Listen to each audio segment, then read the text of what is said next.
വട്ടിയൂർക്കാവ് മണ്ഡലത്തിലെ രാഷ്ട്രീയ പോരാട്ടം അതിന്റെ പാരമ്യത്തിലെത്തി നിൽക്കുകയാണ്. തെരഞ്ഞെടുപ്പ് ചൂട് അക്ഷരാർത്ഥത്തിൽ തിളച്ചു മറയുന്ന കാഴ്ചയാണ് നാം ഇവിടെ കാണുന്നത്. കേരളം ഉറ്റുനോക്കുന്ന ഒരു ശക്തമായ ത്രികോണ മത്സരത്തിന് കളമൊരുങ്ങിയതോടെ മുന്നണികൾ തമ്മിലുള്ള പോരാട്ടം വെറും വോട്ട് പിടുത്തത്തിൽ ഒതുങ്ങാതെ ഗൗരവകരമായ ആരോപണങ്ങളിലേക്ക് നീങ്ങുകയാണ്. പ്രത്യേകിച്ച് അണിയറയിൽ രാഷ്ട്രീയ കക്ഷികൾ തമ്മിൽ വോട്ട് കച്ചവടം നടക്കുന്നു എന്ന ഡീൽ ആരോപണങ്ങൾ ഉയരുന്നത് മണ്ഡലത്തിലെ രാഷ്ട്രീയ അന്തരീക്ഷത്തെ കൂടുതൽ കലുഷിതമാക്കിയിട്ടുണ്ട്. വിജയ സാധ്യതകൾ വർദ്ധിപ്പിക്കുന്നതിനായി മുന്നണികൾ രഹസ്യധാരണയുണ്ടാക്കി എന്ന തരത്തിലുള്ള ആരോപണ പ്രത്യാരോപണങ്ങളാണ് ഇപ്പോൾ വട്ടിയൂർക്കാവിലെ പ്രധാന ചർച്ചാ വിഷയം. ഓരോ മുന്നണിയും തങ്ങളുടെ അടിത്തറ ഭദ്രമാണെന്ന് അവകാശപ്പെടുമ്പോഴും എതിരാളികൾ തമ്മിൽ അവിശുദ്ധ കൂട്ടുകെട്ടുണ്ടെന്ന വാദങ്ങൾ താഴെത്തട്ടിലുള്ള വോട്ടർമാരെ സ്വാധീനിക്കാൻ ലക്ഷ്യമിട്ടിട്ടുള്ളതാണ്. കഴിഞ്ഞ തവണത്തെ കണക്കുകളും വോട്ട് വിഹിതവും മുൻനിർത്തിയാണ് ഈ ആരോപണങ്ങൾ കൊഴുക്കുന്നത്.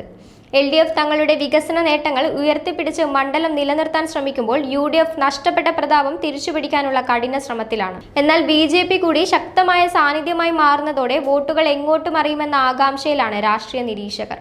ഡീൽ ആരോപണങ്ങൾ സത്യമാണോ അതോ വോട്ടർമാരുടെ ശ്രദ്ധ തിരിക്കാനുള്ള രാഷ്ട്രീയ തന്ത്രമാണോ എന്ന് വോട്ടെണ്ണൽ കഴിയുന്നതോടെ മാത്രമേ വ്യക്തമാകൂ.